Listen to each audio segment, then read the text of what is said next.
నమస్తే, welcome to Shri paper news. ముందుగా headlines. Krishna జిల్లా అధికారులతో ఉప ముఖ్యమంత్రి పవన్ కళ్యాణ్ భేటీ. నిన్నత కాల వ్యవధిలో పనులు పూర్తయ్యేలా ప్రణాళికలు రూపొందించాలని అధికారులకు దిశానిర్దేశం. ఉన్నత విద్యపై మంత్రి నారా లోకేష్ సమీక్ష. ఉన్నత విద్య పాఠ్య ప్రణాళికలను ప్రక్షాళన చేయాలని అధికారులకు ఆదేశం. జగన్ మీడియా కథనాలు, వైసీపీ ట్వీట్లపై హోంమంత్రి వంగలపూడి అనిత ఆగ్రహం. ఆడపిల్లల జీవితాలతో ఆటలా అని మండిపాటు. కేంద్ర ప్రభుత్వ సహాయంతో అవనిగడ్డ పరిధిలోని అవుట్ఫాల్ స్లూయేజ్లను పునరుద్ధరిస్తామని ఉప ముఖ్యమంత్రి పవన్ కళ్యాణ్ అన్నారు. నిన్నత కాల వ్యవధిలో పనులు పూర్తయ్యేలాగా ప్రణాళికలు రూపొందించాలని అధికారులను ఆదేశించారు. అటవీ శాఖ అనుమతుల కోసం నిలిచిన అభివృద్ధి పనులను త్వరలోనే మొదలు పెడతామని హామీ ఇచ్చారు. ఏటిమోగా ఎదురుమొండి హైలెవెల్ వంతెన నిర్మాణాన్ని సహకారం చేస్తామని అన్నారు. మంగళగిరిలోని క్యాంపు కార్యాలయంలో అవనిగడ్డ నియోజకవర్గ అభివృద్ధి, మొంతా తుఫాన్లో జరిగిన నష్టంపై కృష్ణా జిల్లా అధికారులతో ఉప ముఖ్యమంత్రి పవన్ కళ్యాణ్ సమీక్ష నిర్వహించారు. నదిపై నిర్మించే హై లెవెల్ వంతెనకు దీవులు ఉన్న గ్రామాలను అనుసంధానం చేయాలని నిర్ణయించారు. ఈ వంతెన నిర్మాణానికి ప్రభుత్వ నిధులతో పాటు శాస్కీ పథకం నుంచి నిధులు మంజూరు చేస్తామని వెల్లడించారు. గతంలో వైసీపీ ప్రభుత్వం అవనిగడ్డ నియోజకవర్గ పరిధిలో ఉన్న తీర ప్రాంతంలోనే కాల్వలను సముద్రానికి అనుసంధానిస్తూ నిర్మించిన అవుట్ఫాల్ స్లూయిజ్లు పనిచేయకపోవడంతో నాగాయలంక, కోడూరు మండలాల పరిధిలో సుమారు 5,000 ఎకరాలు ముంపు బారిన పడ్డాయని వెల్లడించారు. కనీస నిర్వహణ పనులకు నిధులు కేటాయించకపోవడంతో స్లూయిజ్లు మొరాయించి సముద్రం పోటెత్తినప్పుడు ఉప్పు నీరు పొలాలను ముంచెత్తుతుందని అన్నారు. అవుట్ఫాల్ స్లూయిజ్లను పునరుద్ధరించేందుకు 50 కోట్ల రూపాయల వరకు ఖర్చు చేయాల్సి వస్తుందని అన్నారు. నియోజకవర్గం పరిధిలో మొత్తం 7 అవుట్ఫాల్ స్లూయిజ్లు పునర్నిర్మించవలసిన అవసరం ఉందని అన్నారు. జాతీయ విపత్తుల నిర్వహణ నిధుల నుంచి కేటాయింపులు చెల్లిస్తామని వెల్లడించారు. తుఫాన్ ప్రభావిత ప్రాంతాల్లో పంట నష్టం అంచనాలు త్వరగా పూర్తి చేయడంతో పాటు కౌలు రైతులకు న్యాయం జరిగేలా చర్యలు తీసుకోవాలని అన్నారు. గవర్నమెంట్ యూనివర్సిటీలో పరిపాలనకు సంబంధించి యూనిఫైడ్ యాక్ట్ రూపొందించాలని సంబంధిత అధికారులను మంత్రి నారా లోకేష్ ఆదేశించారు. కళాశాలలో 4 ఏళ్ల పాటు ఇంజనీరింగ్ చదువుతున్న విద్యార్థులకు ఉద్యోగాలు లభించడం లేదని అన్నారు. అమీర్పేటలో 4 నెలల కోచింగ్తో విద్యార్థులు ఉద్యోగాలు సాధిస్తున్నారని ఆయన చెప్పారు. ఉన్నత విద్య, ఇంటర్మీడియట్ విద్యపై అధికారులతో గుంటూరు జిల్లా ఉండవల్లి నివాసులు మంత్రి నారా లోకేష్ సమీక్ష నిర్వహించారు. ఈ సందర్భంగా ఆయన మాట్లాడుతూ ఉన్నత విద్య పాఠ్య ప్రణాళికలను ప్రక్షాళన చేయవలసిన అవసరం ఉందని చెప్పారు. ఐటీఐలు, యూనివర్సిటీలను నవంబర్లోగా పరిశ్రమలతో అనుసంధానానికి చర్యలు చేపట్టాలని ఆదేశించారు. ప్రైవేటు కాలేజీలను కూడా నైపుణ్యం పోర్టళ్లతో అనుసంధానం చేసి ప్రాంగణ నియామకాలకు గ్యారంటీ ఇవ్వాలని, కళాశాలలో తప్పనిసరిగా ముఖ్య ఆధారిత హాజరుకు చర్యలు చేపట్టాల్సిన అవసరం ఉందని అభిప్రాయపడ్డారు. కేజీ నుంచి పీసీ వరకు స్టూడెంట్ ట్రాకింగ్ వ్యవస్థను సమర్థవంతంగా రూపొందించాలని, ఎన్ఆర్ఐఎఫ్ ర్యాంకింగ్స్ కు మెరుగుదలకు చర్యలు చేపట్టాలని సూచించారు. యూనివర్సిటీలో ఖాళీగా ఉన్న అధ్యాపక పోస్టుల భర్తీపైన సమావేశంలో చర్చించారు. యూనివర్సిటీలు, ఐటీఐ, ట్రిపుల్ ఐటీలో ప్రాంగణ నియామకాలపై ఆరా తీశారు. విద్యార్థుల 100% ప్రాంగణ నియామకాలకు చర్యలు తీసుకోవాలని అధికారులను ఆదేశించారు. అన్ని యూనివర్సిటీలో స్టూడెంట్ ఫీడ్బ్యాక్ మెకానిజం ఏర్పాటుకు చర్యలు తీసుకోవాలని సూచించారు. ఇంటర్మీడియట్లో ఉత్తీర్ణత శాతం పెంపునకు చర్యలు చేపట్టాలని అధికారులను ఆదేశించారు. ఇంటర్ విద్యపై ఉన్నతాధికారులతో మంత్రి సమీక్ష నిర్వహించారు. ఇంటర్లో చేపట్టిన సంస్కరణలను ఈ సందర్భంగా అధికారులు మంత్రికి వివరించారు. వృత్తి విద్య కోర్సులను అభ్యసిస్తున్న విద్యార్థులను ట్రాకింగ్ చేయాలని ఆదేశించారు. ప్రైవేటు కాలేజీలకు అనుమతులపై కాలపరిమితి ఉండాలని అన్నారు. జగన్, వైసీపీ జగనోత్తర పత్రిక రాష్ట్రంలో ఎక్కడైనా ఏదైనా సంఘటన జరుగుతుందా అని గోతికాడ నక్కలాగా ఎదురు చూస్తున్నారని హోంమంత్రి వంగలపూడి అనిత మండిపడ్డారు. ఎక్కడ ఏ చిన్న సంఘటన జరిగినా కథలేసి సినిమాలు తీసేస్తున్నారని, సొంత పేపర్లో అబద్ధపు కథనాలు రాసేస్తున్నారంటూ ఆమె ఆక్రోశించారు. అమరావతి సచివాలయంలో హోంమంత్రి వంగలపూడి అనిత మీడియాతో మాట్లాడుతూ, ఏలూరులో ఓ వివాహిత తన కుటుంబ సమస్యల కారణంగానో తనకున్న అలవాట్ల వల్లనో మద్యం తాగి హాస్పిటల్ చికిత్స పొందితే ప్రైవేట్ స్కూల్ బాలికపై లైంగిక దాడి అని సాక్షిలో రాశారు. మరుసటి రోజు ఆమె బాలిక కాదని, వివాహిత అని రాశారు. వైసీపీ సోషల్ మీడియా ఖాతాలో బాలికపై లైంగిక దాడి అని ట్వీట్ చేశారు. సభ్య సమాజం తలదించుకునేలా జగన్ పత్రిక రాతలు ఉన్నాయి. ఆమెపై లైంగిక దాడి జరిగినట్లు వైద్యులెవరు చెప్పలేదు, నిర్ధారించడం లేదు. స్పృహలోకి వచ్చాక ఆమె కూడా ఇదే విషయం చెప్పారు. ఇప్పటి వరకు చావులపై రాజకీయాలు చేస్తున్న జగన్ అండ్ కో ఇప్పుడు ఆడపిల్ల మాన మర్యాదలపైన రాజకీయాలు చేయడం సిగ్గుచేటంటూ ఆమె మండిపడ్డారు. ఈరోజు కొన్ని సందర్భాల్లో సాక్షి పేపర్ అని ఒక పేపర్ పెట్టుకొని దానికి ఒక క్రెడిబిలిటీ లేకుండా అది సాక్షి న్యూస్ పేపరా లేకపోతే ఒక సాక్షి టిష్యూ పేపరా అన్నట్లుగా సాక్షి పేపర్లో రాసినవన్నీ కూడా అబద్ధాలే, సాక్షి పేపర్లో రాసిన కథనాలన్నీ కూడా అబద్ధపు కథనాలే అన్న విధంగా ఈరోజు సాక్షి పేపర్లో చాలా కథనాలు వస్తున్నాయి. నేనేమంటానంటే ఎవరు పేపర్లలో నడుపుకోవచ్చు, ఎవరు టీవీలో నడుపుకోవచ్చు, కానీ క్రెడిబిలిటీ అన్నది ఒకటి ఉంటుంది, ప్రజల తాలూకా సెంటిమెంట్ ఒకటి ఉంటుంది, మనం ఏ కుటుంబం గురించి మాట్లాడుతున్నాము, ఎవరి గురించి మాట్లాడుతున్నాము, మనం రాసిన రాత వల్ల అవతల వాళ్ళ జీవితాలకి తర్వాత పర్యవసనాలు ఎలా ఉంటాయి, వాళ్ళు మనుగడలో ఎలా ముందుకెళ్తారన్న విషయాన్ని కూడా పరిగణలోకి తీసుకొని ఏదైనా ఒక సందర్భంలో ఒక వార్త రాయాలి. ఎక్కడైనా ఒక వార్త రాసాము అనుకుంటే అవతల వాళ్ళకి మంచి జరిగేటట్టుగా రాయాలి తప్పించి వాళ్ళని వీధిలో పెట్టేటట్టుగా రాసే పరిస్థితి రాకూడదు. ఫర్ ఎగ్జాంపుల్ రీసెంట్గా నిన్న మనకి చూస్తే ప్రైవేట్ స్కూల్ బాలికపై అర్ధరాత్రి లైంగిక దాడి అని ఏలూరులో జరిగిన ఒక సంఘటన గురించి సాక్షి పేపర్లో 4/11/2025 మంగళవారం ఈ స్టేట్మెంట్ వచ్చింది. అంటే ప్రైవేట్ స్కూల్ బాలికపై అర్ధరాత్రి లైంగిక దాడి, బలవంతంగా మద్యం తాగించి మరీ కిరాతకం, ఏలూరులో దారుణం, ఓ వీధిలో అపస్మారక స్థితిలో పడి ఉన్న బాలిక, స్థానికుల సమాచారంతో జీజీహెచ్కి తరలించిన పోలీసులు, లైంగిక దాడి జరిగినట్టుగా వైద్యుల అనుమానం. ఇది ఓకే, ఇది అయిపోయింది. ఇది అయిపోయిన తర్వాత అది దానికి కంటిన్యూషన్గా అదే రోజు మద్యం తాగించి కిరాతకం అని చెప్పి మళ్ళీ ఇంకొక ఆర్టికల్ కూడా అదే రోజు రాశారు. దానికి మళ్ళీ నెక్స్ట్ ఏంటంటే ఆమె బాలిక కాదు వివాహిత. ఓకే, ఆమె బాలిక కాదు వివాహిత, మద్యం తాగి ఫిట్స్ వచ్చి అపస్మారక స్థితిలో వెళ్ళింది, ఏలూరు డిఎస్పీ శ్రావణ్ కుమార్ వెల్లడి. అంటే విషయం ఏంటంటే అసలు ఏం జరుగుతోంది, అసలు ఏం జరిగింది అన్నది తెలియకుండా ఏదో సవాళ్ళ మీద రాజకీయాలు చేసే నేపథ్యంలో ఎక్కడైనా ఏదైనా జరిగింది అని ఎక్కడైనా ఒక ఇన్ఫర్మేషన్ వచ్చిన వెంటనే దానికి వీళ్ళే స్క్రీన్ ప్లేలు, కథ రాసేయడం, దర్శకత్వం వహించడం, సినిమా వేసేయడం, మొత్తం అన్నీ ఒకేసారి జరిగిపోతున్నాయి. విషయం ఏంటంటే ఇక్కడ ఒక అపస్మారక స్థితిలో ఉన్న ఒక ఆవిడ, అంటే మద్యం తాగి అపస్మారక స్థితిలో వెళ్ళిన తర్వాత ఆవిడకు ఫిట్స్ వచ్చినాయి, అమ్మాయికి ఫిట్స్ ఉన్నాయి. ఫిట్స్ వచ్చిన తర్వాత ఆమె అపస్మారక స్థితిలో పడిపోతే చుట్టుపక్కల ఉన్న వాళ్ళు అమ్మాయి మీద నీళ్లు చల్లడానికి ప్రయత్నిస్తే ఫిట్స్ తగ్గకపోయేసరికి నియర్ బై ఉన్న వాళ్ళందరినీ కూడా తీసుకొచ్చి అక్కడ 112కి కాల్ చేస్తే పోలీసులు ఇమీడియట్గా అక్కడికి వచ్చి ఆ అమ్మాయిని హాస్పిటల్లో చేర్పించిన తర్వాత హాస్పిటల్లో కూడా డాక్టర్స్ కూడా అమ్మాయిని కొంచెం చూసి అమ్మాయికి వైద్యం చేయడానికి ఆ అమ్మాయిని టెస్ట్ చేసి ఆ అమ్మాయి మద్యం మత్తులో ఉంది, ఫిట్స్ వచ్చినాయి అని అన్నారే తప్పించి ఎక్కడ కూడా సెక్షువల్ అసాల్ట్ జరిగిందని ఎక్కడా కూడా వైద్యులు చెప్పనే లేదు, వైద్యులు నిర్ధారించలేదు. వైద్యులు నిర్ధారించింది ఏంటంటే అమ్మాయి మీద ఎటువంటి సెక్షువల్ అసాల్ట్ కూడా జరగలేదు. ఆ అమ్మాయి కూడా తెలివి వచ్చిన తర్వాత వాళ్ళ మదర్ నెంబర్ చెప్తే వాళ్ళ మదర్కి కూడా ఫోన్ చేసి ఆవిడ వచ్చిన తర్వాత ఆ అమ్మాయి కూడా తెలివి వచ్చిన తర్వాత అమ్మాయి చాలా క్లియర్గా నా మీద ఎటువంటి అసాల్ట్ జరగలేదు, నేను కేవలం మద్యం తాగిన తర్వాత నాకు ఫిట్స్ వచ్చిన కారణంగా నేను పడిపోయానని సాక్షాత్తు ఆవిడే బయటకు వచ్చి మాట్లాడిన పరిస్థితి. ఆ అమ్మాయికి పెళ్ళయింది, 2 పిల్లలు ఉన్నారు. ఆ అమ్మాయి పరిస్థితి ఏంటి? ఈరోజు ఆ అమ్మాయి ఒంటి మీద ఏదో ఒక స్కూల్ డ్రెస్ కనిపించింది కదా అని వెంటనే మీరు దానికి డిసైడ్ అయిపోతారా? ఏదో పాత సామెత చెప్పినట్టు ఉంటుంది, వీళ్ళతో పరిస్థితి ఎలా ఉందంటే పాత ఏదో సామెత చెప్తున్నట్టు ఉంటుంది అనమాట. ఆ అమ్మాయి స్కూల్ డ్రెస్ ఏదంటే సంబంధించిన ఏదో చుడిదార్ వేసుకుంటే ఇంకా ఒక ప్రైవేట్ స్కూల్ బాలిక అంటే వీళ్ళు రాసే రాతలు కూడా ఎలా ఉంటున్నాయంటే సభ్య సమాజం తలదించుకోవాలి. ఒక వివాహిత తనకున్న కుటుంబ సమస్యల కారణంగానో తనకున్న వ్యక్తిగత అలవాట్ల కారణంగానో ఒక మద్యం షాపుకి వెళ్ళి కొనుక్కొని ఆఖరికి మా పరిస్థితి ఏమైందంటే అది కూడా ప్రజలకు మేము చెప్పుకోవాలి ఈరోజు. అంటే ఎక్కడో అమ్మాయి బాలిక మద్యం పట్టించేసి ఆ అమ్మాయిని రేప్ చేసేసారు, లైంగిక దాడి చేశారు అని చెప్పి మీ నోటికి వచ్చినట్టు మాట్లాడుతూ ఉంటే ఆ సీసీ ఫుటేజ్ చూస్తే ఆ అమ్మాయి ఆవిడే సాక్షాత్తు మద్యం దుకాణానికి వెళ్ళి తీసుకొని వచ్చింది, కొనుక్కొని తెచ్చుకుంది. ఇంకొక దగ్గర ఒకటి రాశాడు కల్తీ మద్యం తాగి, వీడు చూసాడు బ్రాండ్ వేసాడా, కల్తీ మద్యం తాగి అని ఒకతను అంటాడు, బయటకు వచ్చి లైంగిక దాడి జరిగిందని ఒకరు మాట్లాడతారు సాక్షి పేపర్లో, సాక్షి టీవీలో. దానికి తగదు ఆ నెక్స్ట్ డే ఈ రోజు వచ్చింది ఆమె బాలిక కాదు వివాహిత అని చెప్పి ఒక మళ్ళా వేశారు. అది అయిపోయిన తర్వాత మళ్ళీ 11 గంటలకి వాళ్ళ YSRCP Congress party official Twitter నుంచి ఈ ట్వీట్ మళ్ళీ same as it is.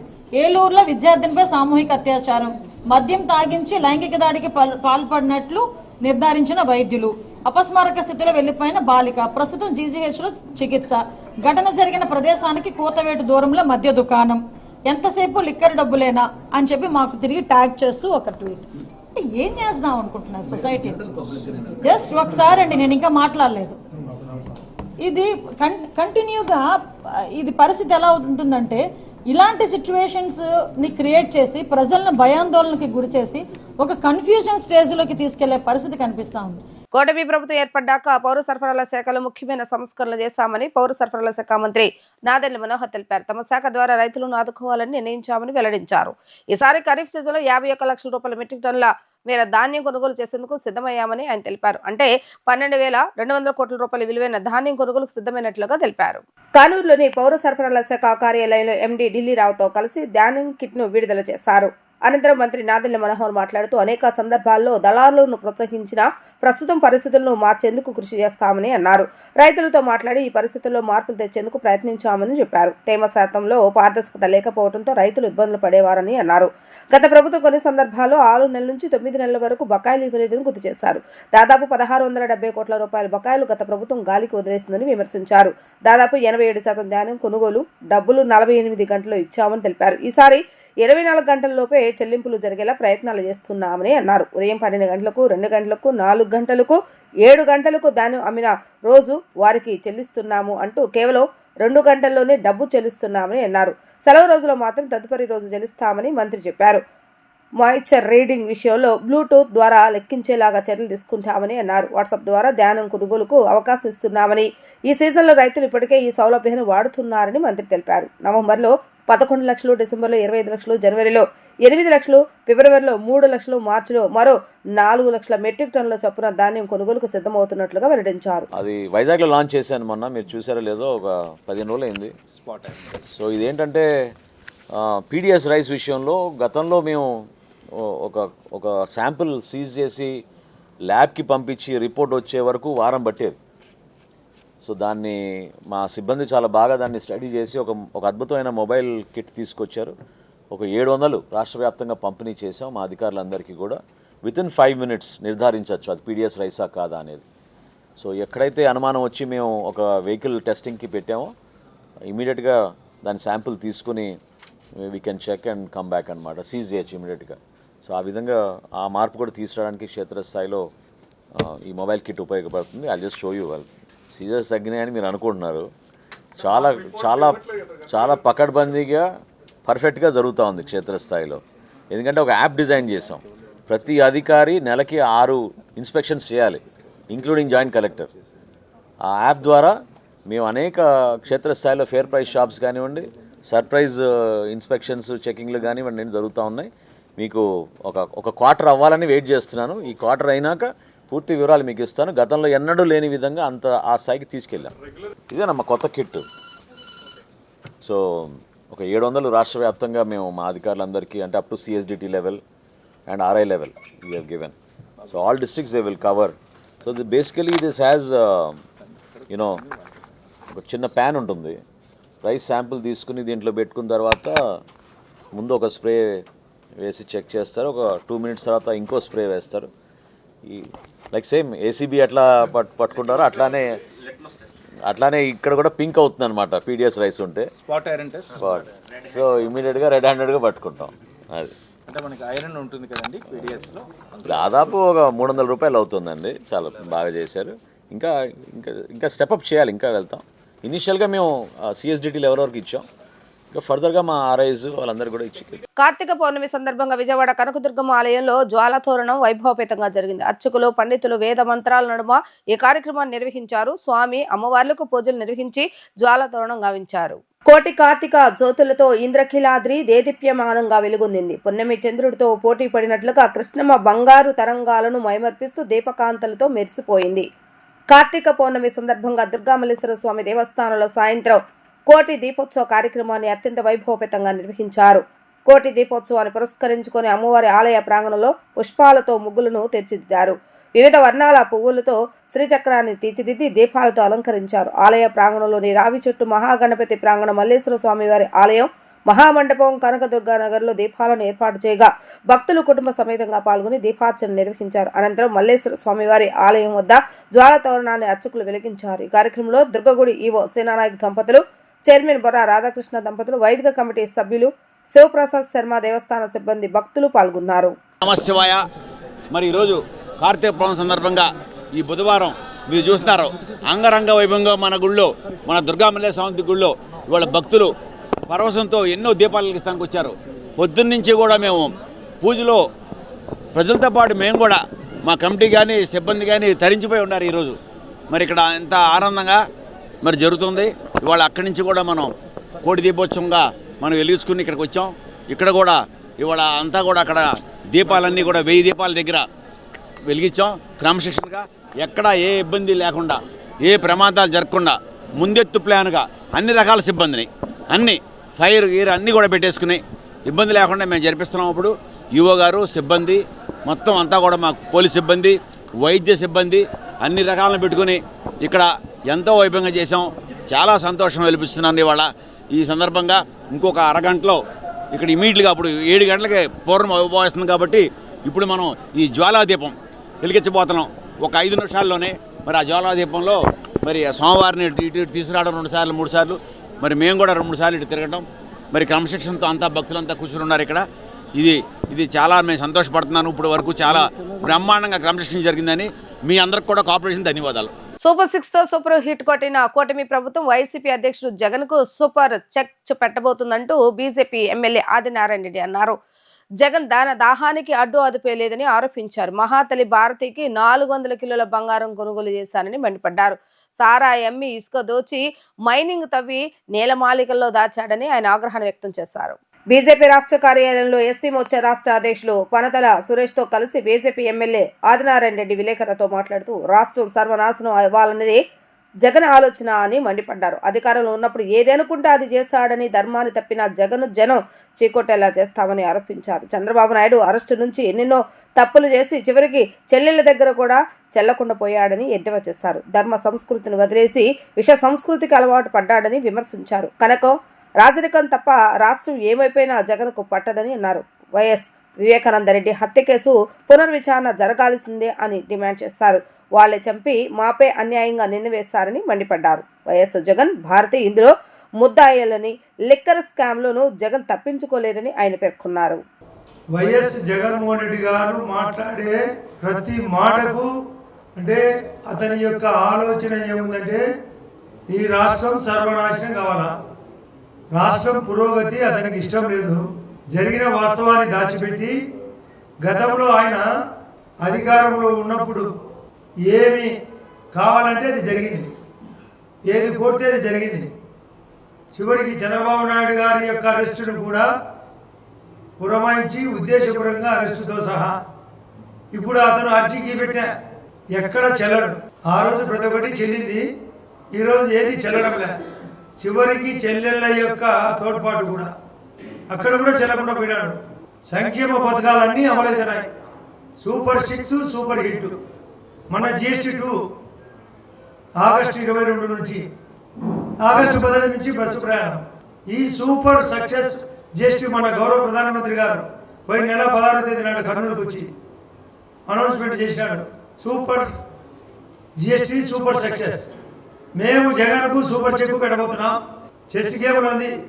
Check అంటే రాజుకు చివరాట. మేము అతన్ని వేటాడతాం, మా ఆట సక్సెస్ అయ్యాలి, అతనికి ఎండు. మా కూటమి పెరిగి పెరిగి పెరిగి అంతరిక్ష స్థాయి, అతనిది అధోగతి, తరిగి తరిగి తరిగి అంతరించిపోతుంది పార్టీ. డైలాగ్ సార్ కాబోతుంది, అది తెలుసుకోవాలి. అతను ఏం చేసినా పప్పులుగా మేము ప్రతి అంశాన్ని తూచా తప్పక పాటిస్తాం. అతన్ని తూ ఖ్యా అనేటట్టుగా చేస్తాం, అతని బతుకు గౌరవం చేస్తాం. కేసులో ఇరుక్కోబోతున్నాడు. మననే జోగి రమేష్ షిఫ్ట్ 2లో ఇరుక్కున్నాడు, తమ్ముడు కూడా. షిఫ్ట్ 1 సీరియస్గా ఉంది, ఇప్పటికే అరెస్ట్ అయినారు. ఐఏఎస్ ధనంజయ రెడ్డి, అతనితో పాటు ఉండే బిఏ కృష్ణమోహన్ రెడ్డి, శ్రీధర్ రెడ్డి, అది షిఫ్ట్ 1 లిక్కర్ షిఫ్ట్ 1 ఇరుక్కున్నాడు. 400 కేజీల బంగారం ఉండేది ఈడీ మెయింటైన్ చేస్తుంది. మహాతల్లి భారతి గారు 400 కేజీలు, కేజీ ₹1 బంగారు. ధనదానికి అర్థం లేదు. నేను ఎప్పుడో చెప్పినా, జగన్ రెడ్డి అధికారంలో ఉన్నప్పుడే 2020లో అనంతపురం మీటింగ్లో, అయ్యా ఆయన యొక్క ఆలోచన ఎట్టుండేది ఆ రోజుల్లోనే, నేనే రాజు, నాదే రాజ్యం, నాదే రాజ్యాంగం, అదే భారతీయ రాజ్యాంగం అని, అదే భారతీయ రాజ్యాంగాన్ని తూచా తప్పకుండా అమలు చేస్తున్నాడు. మన సిగ్గుల పులివెందుల ఉప ఎన్నికలో 10% మాకు వచ్చిన ఓటు రాలే. ఇక్కడ ఈ అపూర్వ దగ్గర భారతీ జగన్ రెడ్డి, వివేకానంద రెడ్డి గారిని చంపించేది వాళ్ళే మా మీద దోశారు. చంద్రబాబు నాయుడు గారు చెప్పారంట, ప్రొద్దనేమో గుండెపోటు, మధ్యాహ్నం తర్వాత 2000 19 మార్చి 15 నాడు మేము మధ్యలో దూరి వైరస్ మాదిరి దూరి నేను బీటెక్ రవి ఇప్పుడు వైఎస్ఆర్ పార్టీలో ఉండే సతీష్ రెడ్డి కలిసి పొడిచి నరికి చంపినామట. ఇవి డ్రామాలు. ఏమైంది ఈరోజు సిగ్గుండాలా? సచ్చినేది వివేకానంద రెడ్డి వైఎస్, చంపినేది మీరే. రేపు వైఎస్ భారతి, వైఎస్ జగన్మోహన్ రెడ్డి కూడా దాంట్లో ముద్దాయిలే. లిక్కర్ కేసులో ముద్దాయిలు కాబోతున్నారు. అన్ని దాంట్లో వీళ్ళే. రైతు పరామర్శ పేరుతో జగన్ రెడ్డి డీజేలు పెట్టి పార్టీ జెండాలతో ఊరేగటానికే వచ్చాడని మాజీ మంత్రి దేవినేని ఉమా విమర్శించారు. రైతు కష్టంలో ఉన్నప్పుడు నేషనల్ హైవేపై టెంట్లు వేసుకుని రెడ్ కార్పెట్ మీద ఫోటోషూట్ చేశాడని దుయ్యబట్టారు. ముంతా తుఫాను సమయంలో రైతుల కష్ట సమయంలో చంద్రబాబు నాయుడు, పవన్ కళ్యాణ్ అండగా నిలిచారని తెలిపారు. జగన్ హయాంలో 60 లక్షల ఎకరాల్లో వేల కోట్ల పంట నష్టం జరిగిందని చెప్పారు. కూటమి ప్రభుత్వం అన్నదాత సుఖీభవ కింద 3,174 కోట్ల రూపాయలు రైతుల ఖాతాలోకి జమ చేస్తారని, త్వరలో 2వ విడత నిధులు రానున్నాయని చెప్పారు. ఉల్లి, పొగాకు, కోకో, మామిడి, టమాటా రైతులను కష్టకాలంలో ఆదుకున్న ఘనత చంద్రబాబు నాయుడుదేనని చెప్పారు. వాళ్ళు మీరు చేసిన అరాచకాలు, మీరు చేసిన అక్రమాలు, మీరు చేసిన అవినీతి, మీ దోపిడీకి ప్రజలు బుద్ధి చెప్తే బురదంటకుండా ఇవాళ చేలోకి వచ్చి కబుర్లు చెప్తావా? కాలికి బురదంటిందయ్యా. ఆ రోజేమో నేషనల్ హైవే మీద షామానాలు వేసుకొని మాట్లాడావు. ఈరోజేమో వారం రోజుల తర్వాత వచ్చి మాకు వార్నింగ్లు ఇస్తున్నావా? మాకు హెచ్చరికలు జారీ చేస్తున్నావా? నువ్వు ఉద్యమం చేయటం ఏంటి? ప్రాథమిక సర్వే చాలా క్లియర్గా ఇమ్మీడియట్గా ఏదైతే రైతులను దెబ్బతీసింది ముందా ప్రాణ ఆస్తి నష్టాన్ని తగ్గించి, ఏదైతే పంట చేతికి వచ్చే సమయంలోనే వరద ముంచింది, ఎకరాల్లో వరి కావచ్చు, ఇతర పంటలు కావచ్చు, పత్తి కావచ్చు, బొప్పాయి కావచ్చు, అరటి కావచ్చు, అన్నీ కూడా దెబ్బతిన్నాయని పంటల కింద, అదేవిధంగా ఏదైతే ఆక్వాకల్చర్ కింద దగ్గర 2,000 కోట్ల పైగా నష్టం జరిగిందని ప్రాథమిక అంచనాలతో చాలా స్పష్టంగా పెద్ద ఎత్తున నష్టం జరిగింది. ఈ విధంగా రైతులను ఆదుకోవాలని కేంద్ర ప్రభుత్వానికి ఇమ్మీడియట్గా ఈ వాస్తవాలన్నీ పంపించి ప్రాథమికంగా ఇవన్నీ తెలియజేస్తే మేమేం చేసామని మాట్లాడుతున్నావా? బుద్ధి జ్ఞానం ఉందా? నోటికి అదుపు లేకుండా ఏది నోటికి వస్తే అది నీ సాక్షి పత్రికలో, నీ ఛానల్లో, నీ డబ్బా ఛానల్లో పొద్దున్న లేస్తే అబద్ధాలు, అసత్యాలు, పనికి మాలను పెట్టి నువ్వు ఈ జరిగిన నష్టాల గురించి మాట్లాడుతున్నావా? ఈ వాస్తవాల గురించి మాట్లాడుతున్నావా? ఈ వాస్తవాలు నువ్వు చెప్తున్నావా? ఏం మాట్లాడుతున్నావు? ప్రజలకు గుర్తులేవు అనుకున్నావా? ఇవన్నీ కూడా ప్రజలు మర్చిపోయారు అనుకున్నావా? అరే తుఫాన్ ప్రభావం వల్ల సన్నద్ధత, ప్రజల్ని అందరినీ సన్నద్ధత చేసి వారం రోజుల ముందుగా అన్ని డిపార్ట్మెంట్లని అలర్ట్ చేసి ఆస్తి నష్టం, ప్రాణ నష్టం తగ్గించి పిల్లల గురించి, స్కూల్స్ గురించి, ట్రాఫిక్ గురించి, పడిన చెట్లు గురించి ఎక్కడికక్కడ అన్నీ కూడా జాగ్రత్తలు తీసుకొని ఇవాళ దేశంలోనే రాష్ట్రం ఆదర్శంగా పనిచేస్తూ ఉంటే వారం లేక ఏడవలేక మొన్న వచ్చి బెంగళూరు వెళ్ళిపోయాం. గడ్డి పెట్టారు జనం, వచ్చాడు పోయాడు. జగన్మోహన్ రెడ్డి విమానం ఎక్కాడు, జగన్మోహన్ రెడ్డి తాడేపల్లి ప్యాలెస్లో దిగాడు, జగన్మోహన్ రెడ్డి విమానం ఎక్కాడు బెంగళూరుకి. తుఫాన్ వచ్చింది, జగన్ వచ్చాడు, బెంగళూరు వెళ్ళిపోయాడు. మళ్ళీ వాడు వచ్చి తగుదనమ్మా అని నీ పార్టీ జెండాలు పెట్టుకొని, డీజేలు పెట్టుకొని, వేరే రోడ్ల మీద, నేషనల్ హైవే మీద వేరంగా వేస్తా నువ్వు రైతులను ఉద్ధరించి మాట్లాడతావా? ఎకరాల్లో పంటలు నాశనమైనవి. నీ టైంలో దగ్గర ఈ వరుస ఈ విపత్తులు నేను ఏదైతే చెప్పానో 1,000 కోట్ల పంట నష్టం జరిగితే పంటల బీమా గురించి మాట్లాడకుండా రకరకాల కబుర్లు చెప్పి ఆర్బీకేలని అయ్యని ఇయ్యని ఇవాళ నువ్వు రైతు సంక్షేమం అని, రైతులను ఉద్ధరిస్తానని, రైతుల గురించి మాట్లాడుతూ ఇన్పుట్ అవుట్పుట్ సబ్సిడీలని మాట్లాడుతున్నావు.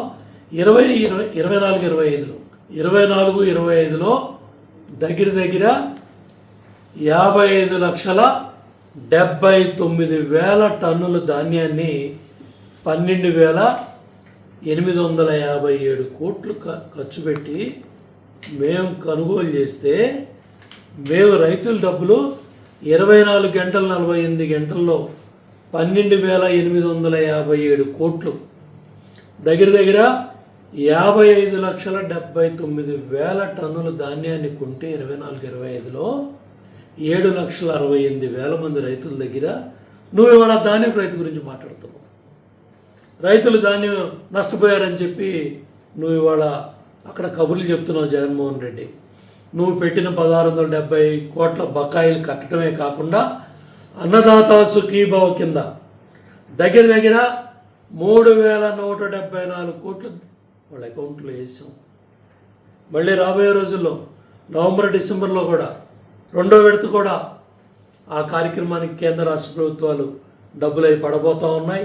అట్లాగే మరి ఏదైతే రైతుల ఖాతాల్లో ఈ డబ్బులు వేయటమే కాకుండా దగ్గర దగ్గర కనీస మద్దతు ధర తక్కువ ఉన్నప్పుడు కూడా మార్కెట్లో జోక్యం చేసుకొని దగ్గర దగ్గర ఇప్పటికి 800 కోట్ల దాకా ఖర్చు పెట్టాం.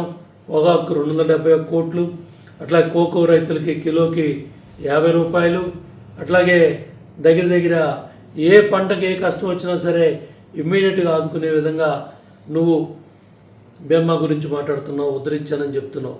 రైతులపై ప్రేమ ఉంటే కట్ట మీద పొలాలు ఉన్న ప్రాంతంలో జగన్ పర్యటించాలని టీడీపీ నేత మాజీ ఎమ్మెల్సీ బుద్దా వెంకన్న డిమాండ్ చేశారు.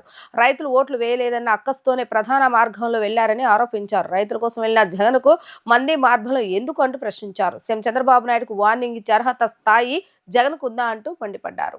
టీడీపీ నేత మాజీ ఎమ్మెల్సీ బుద్దా వెంకన్న గున్నన్న కాలనీలోని ఎన్టీఆర్ భవన్లో విలేకరుల సమావేశాన్ని నిర్వహించారు. సమావేశంలో ఆయన మాట్లాడుతూ రైతుల పరామర్శ పేరుతో వారిపైనే జగన్ దండయాత్రలాగా వెళ్లారంటూ మండిపడ్డారు. అసలు జగన్కు స్క్రిప్ట్ ఇచ్చేది ఎవరో, చదివి చెప్పడం కూడా జగన్కు చేత కావటం లేదని విమర్శించారు. ఫసల్ బీమా కింద కేంద్ర రాష్ట్ర ప్రభుత్వాలు కలిసి చెల్లిస్తున్నాయని, అసలు నువ్వు ముఖ్యమంత్రిగా ఏమీ తెలియకుండా 5 ఏళ్లు ఉన్నావా, నీకు ఓట్లు వేయకపోతే రైతుల మీద కక్ష కడతావా అంటూ మండిపడ్డారు. CM Chandrababu Naidu, deputy CM Pawan కళ్యాణ్లు రైతుల వద్దకు వెళ్లి పరామర్శ చేస్తారని చెప్పినా బుద్ద వెంకన్న జగన్ రైతుల వద్దకు పరామర్శకు వెళ్లి పూలు వేయించుకుంటారా అంటూ దోసెత్తారు.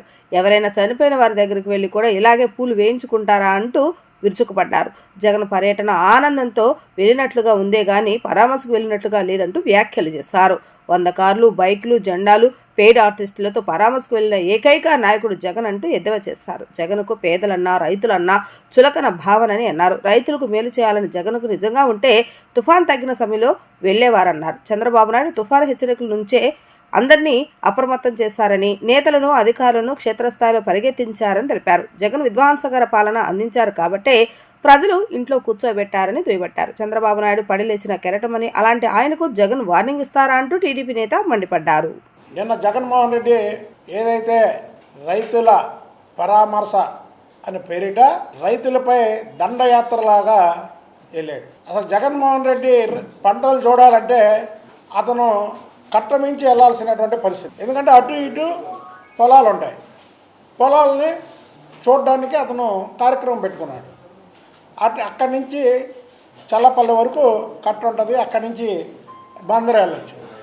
కానీ ఇతనికి ఓట్లు వేయలేదు అనే నెపంతో, రైతులు ఓట్లు వేయలేదు అనే నెపంతో బందర్ రోడ్డు మీద ఒక దండయాత్రకు వెళ్ళినటువంటి జగన్మోహన్ రెడ్డి చంద్రబాబు నాయుడు గారికి వార్నింగ్ ఇస్తున్నానని పదే మాట్లాడుతున్నాడు. చంద్రబాబు నాయుడు గారికి వార్నింగ్ ఇచ్చే అంత సీను జగన్మోహన్ రెడ్డికి లేదు.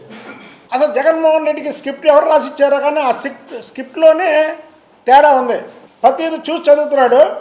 పోనీ చదివేదన్నా కరెక్ట్గా చెప్తున్నావు అంటే అందులో అన్ని అబద్ధాలే. ఓ ముఖ్యమంత్రిగా పనిచేసావు, రైతులు నీకు ఓట్లు వేయలేదని రైతుల మీద కక్ష సాధించడానికి వెళ్ళావు. చంద్రబాబు నాయుడు గారు ఎప్పుడైతే తుఫాను వస్తుందని హెచ్చరికలు వచ్చినాయో ముఖ్యమంత్రిగా ఆయన మొత్తం యంత్రాంగాన్ని, మంత్రుల్ని, ఎమ్మెల్యేలని, కార్యకర్తల్ని ఎలక్ట్ చేసి ఆ రోజు సెక్రటరియట్లోనే ఆయన నైట్లలో ఉండి పనిచేశాడు. లోకేష్ బాబు గారు పనిచేశాడు, పవన్ కళ్యాణ్ గారు పనిచేశారు. పనిచేయలేదంటే ఏంటి? ఆయన భద్రత కూడా పక్కన పెట్టుకొని ఆయన ఒక ఇన్నోవా కారులో ఆయన క్యాన్వాయ్ని కూడా పక్కన పెట్టుకొని ఇన్నోవా కారులో రైతులు పడే ఇబ్బందిని చూడడానికి వెళ్ళాడు. నువ్వెలాగెళ్ళావు? రైతుల మీద దండయాత్ర. రైతుల దగ్గరికి వెళ్ళేటప్పుడు పూలు ఇసిరించుకోవచ్చండి. ఎవరన్నా ఇసురుతారా పూలు? ఎవరన్నా ఇసిరించుకుంటారా పూలు? చంద్రబాబు నాయుడు గారు ఇలాంటి విపత్తులు వచ్చినప్పుడు ఎన్నోసార్లు ప్రజల దగ్గరికి వెళ్ళారు. పూలు ఇసురుచుకున్నారా? పూలు ఇసురుతుంటే నివారించాలా. ఒక నాయకుడు అన్నప్పుడు సరే, కార్యకర్తలు ఎవరో పూలు ఇసిరారు. పూలు ఇసరకూడదు, మనం వెళ్ళేది పలకరింపుకి. ఎవరన్నా చనిపోయిన వాళ్ళ దగ్గరికి కూడా వెళ్ళినప్పుడు పూలు ఇసురించుకునేలాగున్నాడు. దానికంటే గౌరవం ఇవ్వాలి. రైతులు నిజంగానే ఇబ్బంది పడుతున్నారు. పంట చేతికి వచ్చే టయానికి ఈ విపత్తు వచ్చిందని అది ఒక ఆనందంతో వెళ్తున్నట్టుగా ఉంది, కానీ పరామర్శకు వెళ్తున్నట్టు లేదు. పరామర్శకు వెళ్ళే విధానం వేరుగా ఉంటుంది. అసలు నువ్వు వెళ్తేనే మనుషుల్ని నిమ్మకాయలు తొక్కినట్టు తొక్కించడం. నిన్న క్యాన్వాయ్కి కార్లు గుద్దుకోవడం, వెనక 100 కార్లు, ఎదురు మోపేడు బళ్ళు, జగన్మోహన్ రెడ్డి జెండాలు, పేడు ఆర్టిస్టులు. ఎక్కడైనా చూసారా భారతదేశంలో ఏ నాయకుడైనా రైతులను పరామర్శించడానికి వెళ్ళినప్పుడు ఇలా వెళ్ళారా? ఎక్కడైనా బురదలోకి దిగావా చెప్పులు వేసుకొని, నీ షూలు వేసుకొని? అది పరామర్శ అయిద్దా? దండయాత్ర అయిద్దా? నిన్న ముమ్మాటికి జగన్మోహన్ రెడ్డి రైతుల దగ్గరికి వెళ్ళింది దండయాత్రే, పరామర్శ కాదు. పరామర్శ అయితే అలా ఉండదు. వార్తలు ముగించే ముందు హెడ్లైన్స్ మరొకసారి. కృష్ణా జిల్లా అధికారులతో ఉప ముఖ్యమంత్రి పవన్ కళ్యాణ్ భేటీ. నిన్నత కాల వ్యవధిలో పనులు పూర్తయ్యేలా ప్రణాళికలు రూపొందించాలని అధికారులకు దిశానిర్దేశం. ఉన్నత విద్యపై మంత్రి నారా లోకేష్ సమీక్ష. ఉన్నత విద్య పాఠ్య ప్రణాళికలను ప్రక్షాళన చేయాలని అధికారులకు ఆదేశం. జగన్ మీడియా కథనాలు, వైసీపీ ట్వీట్లపై హోంమంత్రి వంగలపూడి అనిత ఆగ్రహం. ఆడపిల్లల జీవితాలతో ఆటలా అని మండిపాటు. ఇవి ఈరోజు వార్తా విశేషాలు. మరలా 3 ప్రసారమే వార్తలు మళ్ళీ కలుద్దాం. అంతవరకు సెలవు, నమస్కారం.